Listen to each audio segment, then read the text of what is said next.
Let's move on to our fourth and final main topic today, and I'm excited about this one. All right, this fourth and final main topic today comes to us from Ed Copeland, who writes, "Greetings, John. Have you seen this thing going around about Flash Thompson's Instagram page?" This is great. If so, if I understand it right, Sony set up a fake Flash Thompson Instagram account. Now, Flash Thompson is, of course, the character in Spider-Man. All right. They set up a fake Flash Thompson Instagram account to help promote Spider-Man Far From Home. They did. And on that account, Flash just posted something that seems to tie into Morbius. Is this yet more proof that the Sonyverse and MCU are fully crossed over now? All right, thanks for sending that in, Ed. Okay, so just to clarify what he's talking about here.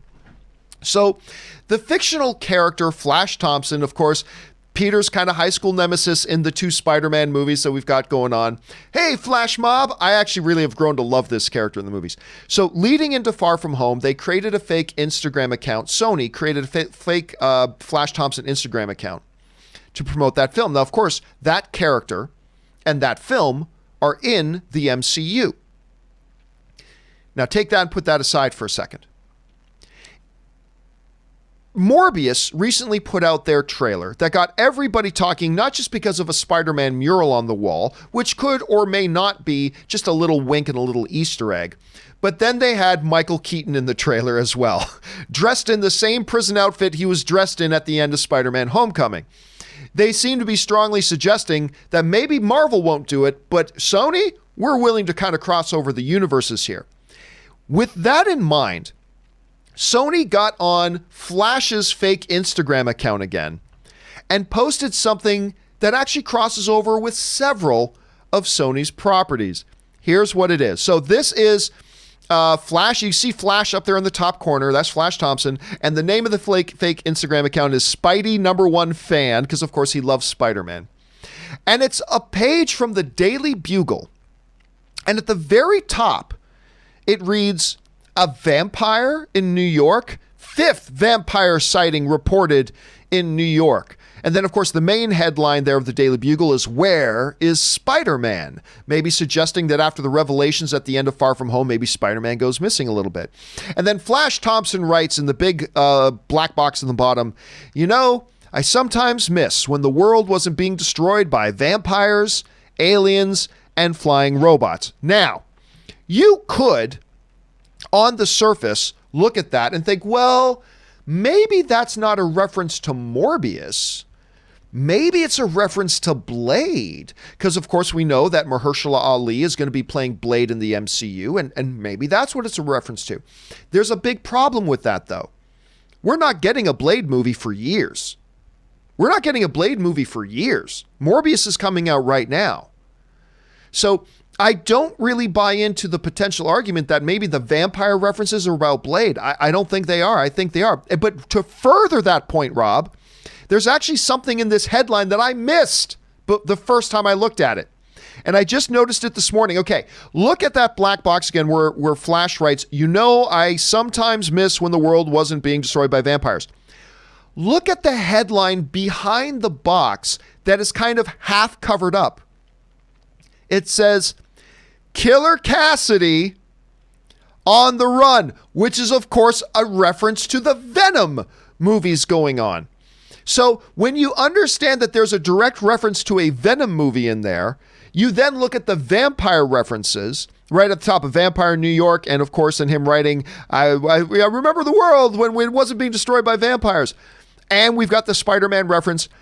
Rob, I don't know if we're about to see Kevin Feige's Marvel MCU films reference the Sonyverse at all, but I think this is pretty clear that Sony in their movies, they're going to reference the MCU. They're doing it very clearly, very plainly, and I didn't think they would, but I think that the evidence, anecdotal as it may be, I think the evidence is mounting up more and more here that Sony is indeed going to be doing their referencing crossovers if at minimum, and I think this just goes to prove that. Rob, what did you think about this little post that Sony put out, and what do you think the long-term, if any, ramifications there are?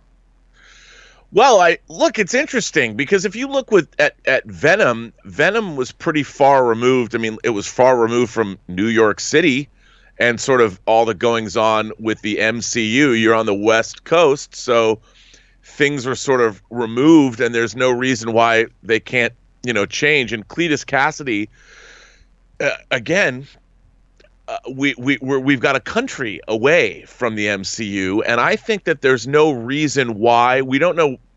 I don't know where Morbius takes place, but if Morbius takes place in New York, I mean, I think we're going to see a lot more potential crossover material because nothing in the Sonyverse so far has done anything to really contradict what we've seen in the MCU. There's not going to be a lot of there. So I think maybe that was perhaps by design.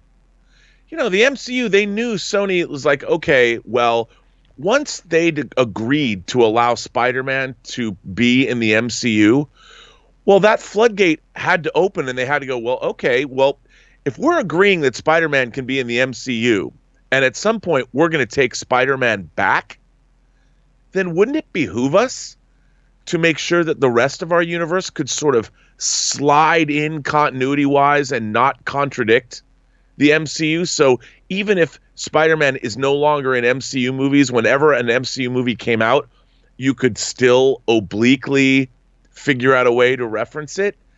I mean, I have no problem with that. It just, to me, it's exciting.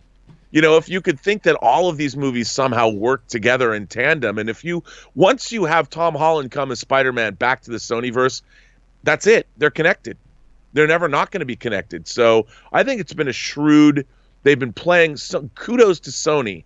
They've been playing this one very, very well. Let me ask you this. I made a reference to this, but I want to know what you think. I think what we might be seeing evolving here is like an MCU and Netflix MCU situation where the Netflix MCU would sometimes vaguely reference the larger MCU, but the actual MCU never referenced the Netflix shows. Do you think we could be in a situation here where we're going to get these Sony movies that will explicitly reference the MCU, but we may never actually see an MCU film like Doctor Strange and the Multiverse of Madness won't reference Venom and won't reference. Do you think it could be a one-way street, or do you think maybe we might see Kevin Feige actually reference the Sonyverse films? You know what? I think Kevin Feige is a man that likes to play his audience like a fiddle. And if he thinks that there's an opportunity, if there's a moment where he could work in a Venom reference, he knows people are going to go bananas. He does, because there's no downside to that. Venom outgrossed a lot of the initial forays into cinema that the MCU characters made. It outgrossed Doctor Strange. Yes, it did. So to be a to throw in Venom into an MCU movie, all people are just going to get gibbly over that, John. Nobody's gonna have a problem. And wouldn't it be great if I could see Morbius talking to Doctor Strange at some point? And just because why not? This is something the MCU has been charting ground, and this is something that we've never seen before. Two different studios having a continuity between their movie franchises. I mean, I like the idea. I think it's cool. All right. Well, the question here is, guys, what did you think about this little posting from Flash Thompson? And do you think this kind of solidifies that, yep, Sony is now at this point directly referencing the events of their Spider-Man in the MCU? Jump on down to the comment section below and let us know your thoughts. Okay, guys.